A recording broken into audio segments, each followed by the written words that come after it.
kita nak bersama dengan tetamu yang sudah bersedia pada ketika ini, Siti Aisyah, iaitu Siti Aisyah Syahid yang merupakan Ketua Pegawai Operasi My Fund Action. Siti Aisyah, Assalamualaikum. Terima kasih kerana bersama kami pada jam ini. Ini adalah bencana yang menimpa rakyat Malaysia. Kesedihan itu dirasai hampir seluruh rakyat Malaysia. My Fund Action antara yang giat menjalankan orang kata apa membantuan dan sebagainya dalam segenap aspek sebelum-sebelum ini pun untuk bencana banjir pada kali ini. Bagaimana inisiatif digerakkan oleh My Fund Action sendiri? Terima kasih Astro Awani kerana menjemput saya dan tim My Fund Action. Sebenarnya untuk bencana ni kami telah membuat preparation awal sebab biasanya setiap tahun bulan 12, bulan 1 akan ada banjir yang berskala sederhana dan juga besar dekat dalam Malaysia. Jadi kalau bantuan yang telah di-arrange sebelum ni adalah kita bersedia untuk banjir di Pahang sebenarnya.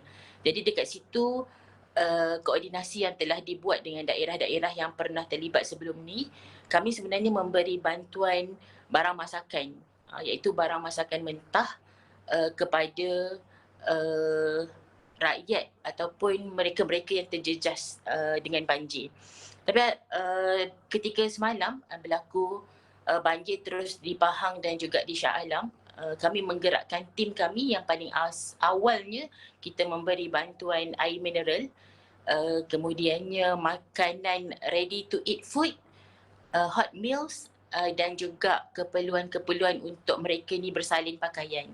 Jadi itu bantuan segeralah yang kita laksanakan. Okey, bagaimana orang ramai boleh juga menghulurkan bantuan kerana ada kalanya kita yang berada di kawasan luar ini tidak dapat mengakses ke kawasan tersebut kan. Jadi bantuan-bantuan dalam bentuk kewangan atas tidak kira sekecil mana sekalipun kita boleh berikan, bagaimana mereka juga boleh menyumbang untuk orang yang melihat pada ketika ini seluruh Malaysia yang mungkin mereka tidak terkesan, malah ada juga mungkin mangsa yang kurang terkesan ingin membantu mangsa yang lebih terkesan. Bagaimana mereka boleh bantukan? Betul, sekarang ni adalah sebenarnya masing-masing boleh memainkan peranan. Jadi kalau kita di My Fund Action boleh langsung melihat kita punya website www.myfundaction.org. Kemudian saya boleh juga memberi nombor akaun rasmi kita untuk misi bantuan banjir ke akaun Yayasan Kebajikan Muslim My Fund Action CIMB. Nombor akaunnya 8602595687. Jadi ya sekarang ni sebenarnya ramai juga yang DM kami dekat social media. Mereka sangat concern dan mereka sudah mula sebenarnya menghulurkan bantuan dari sudut kewangan. Okey, itu keadaan semasa. Bagaimana untuk bantuan-bantuan ini disampaikan? Kerana kita melihat bahawa cabaran pada ketika ini pasukan bomba juga menyampaikan bahawa boleh memberi bantuan tapi keselamatan itu perlu dijagalah pada akhirnya. Betul. Bagaimana untuk My Fund Action menyampaikan bantuan-bantuan ini? Okey, pertama sekali kami membuat koordinasi dengan NADMA, bomba dan juga polis-polis dekat daerah. Jadi selagi mana mereka tidak memberikan permission kepada kami untuk pergi, kami tak turun.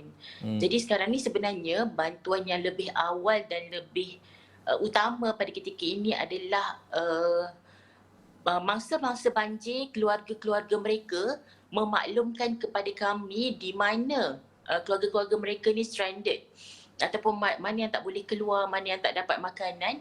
Daripada situ kami memang buat koordinasi langsung dengan bomba dan sebagainya untuk mempercepatkan bantuan. Sebab ramai sukarelawan yang nak turun tapi mereka juga stuck dekat tempat masing-masing.